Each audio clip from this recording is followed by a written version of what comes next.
നമുക്കിന്ന് മത്തി പൊള്ളിച്ച് കഴിച്ചാലോ? കൂടെ കപ്പയും.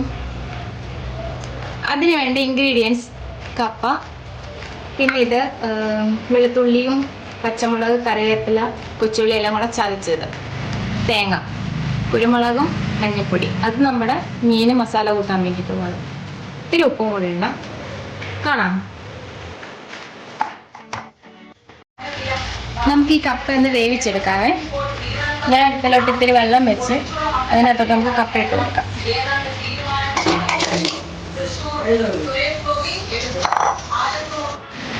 നമുക്കിതാ 1/2 ടേബിൾ സ്പൂൺ മഞ്ഞൾപ്പൊടി ഇട്ട് കൊടുക്കാം. മസാലയാണ് കേട്ടോ.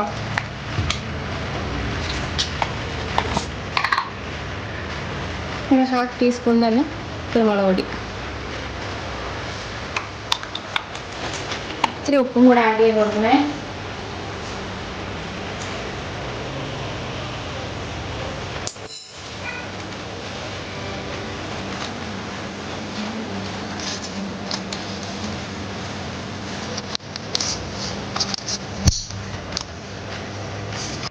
നമുക്കിത് പൊള്ളിച്ചെടുക്കാവേ.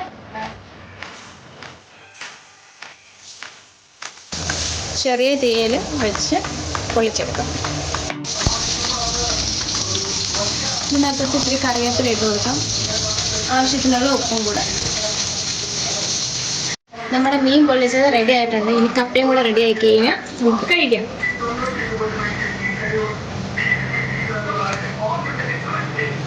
ഈ പുള്ളിക്കാരി ഇതെടുക്കാൻ വേണ്ടിയിട്ട് ഇങ്ങനെ വാച്ച് ചെയ്തിരിക്കുക.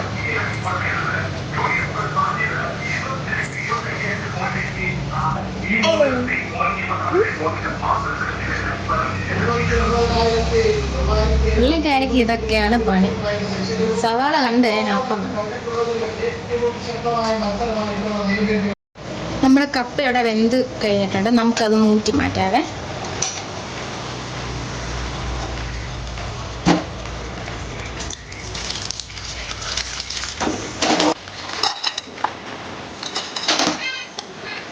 ആ പാത്രത്തിൽ തന്നെ നമുക്ക് അതിന് വേണ്ടിയിട്ട് കുറച്ച് ഇൻഗ്രീഡിയൻസ് നമ്മൾ ആദ്യം കാണിച്ചില്ലേ, അതും കൂടെ ആഡ് ചെയ്ത് കൊടുക്കണം.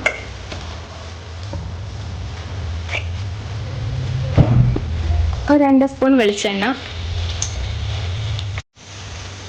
നമുക്കൊരു 1/2 ടീസ്പൂൺ കടുക് ഇട്ട് കൊടുക്കാം. കടുക് പൊട്ടി വരട്ടെ.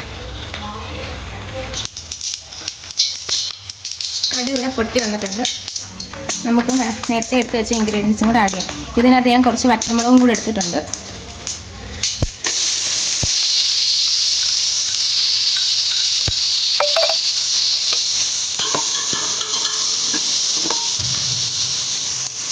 ഒരു ഉപ്പും കൂടെ ഞാൻ ആഡ് ചെയ്യുന്നുണ്ട്. കൊച്ചുള്ളിക്ക് എല്ലാം ഒന്ന് പിടിച്ചു തരാൻ വേണ്ടിയിട്ടാണ് കേട്ടോ.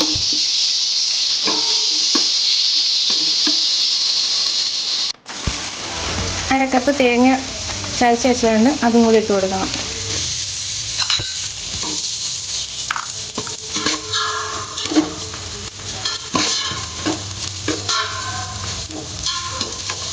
ഇതിൻ്റെ ആ പച്ച ചുവയെല്ലാം ഒന്ന് മാറി വരുമ്പോഴത്തേക്ക് നമുക്ക് കപ്പയും കൂടെ ഇട്ട് അടച്ചു കൊടുക്കാം. നമുക്ക് കപ്പയും കൂടെ ആഡ് ചെയ്ത് കൊടുക്കാം.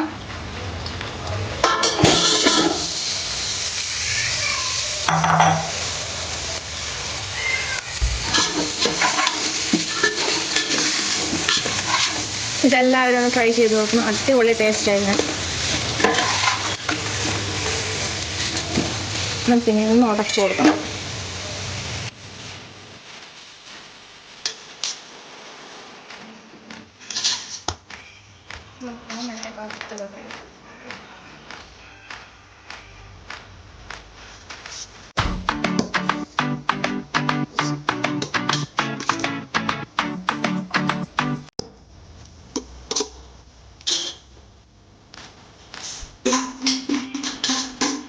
നമ്മുടെ കപ്പയും മീൻ പൊള്ളിച്ചതും ഇവിടെ റെഡി ആയിട്ടുണ്ട്. എല്ലാവരും ഒന്ന് ട്രൈ ചെയ്ത് നോക്കണം. സൂപ്പർ ടേസ്റ്റ് കേട്ടോ.